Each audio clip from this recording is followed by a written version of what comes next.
Samantala mga kababayan, ngayon naman po ay dumako naman tayo sa aming shining recommendation. Mamasyal tayo at tunghayan natin tong aesthetic yet affordable place na ito sa Malate, Maynila. Panoorin po natin ang tipid trips.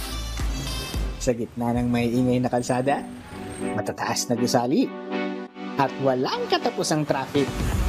Sino nga bang mag-aakala na may matatambayan tayo na pasok para sa mga naghahanap ng probinsya feels, beach vibes, at syempre, tipid na trip. Let's explore this hidden tropical escape sa gitna ng Metro Manila. Ano, biyahe na tayo?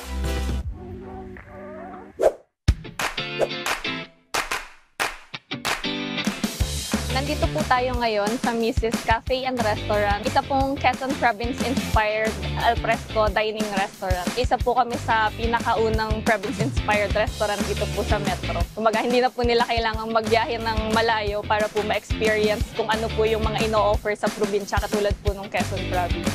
Pagpasok mo pa lang, kumpletong probinsya package na dahil may mga kubo na pwede mong kainan, maglaro sa bilyaran, kantahan, at may bar pa na para kang nag-book sa paborito mong summer destination.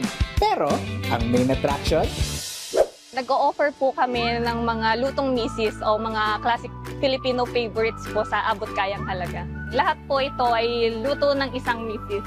Lahat po ng products namin ay gawa sa mga homemade ingredients na isang nanay po mismo ang gumawa. Kaya sa bawat higo po ng sabaw namin ay mararamdaman niyo po na at home kayo dito. feels like home talaga dahil parang nilutuan ka ni nanay o ni misis ng paborito mong ulam.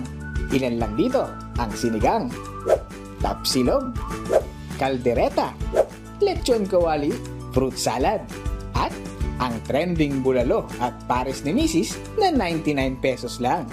Ang mga products po namin ay nagre-range from 99 pesos to 285 pesos lang po. Nag-offer din po kami doon ng mga alcoholic and non-alcoholic beverages for as low as 99 pesos din po. Ang gusto po namin iserve sa mga customer, maliban po sa mga murang pagkain na lutong bahay, gusto po din po namin ma-experience nila ang probinsya feels nang hindi po aalis dito sa Metro Manila.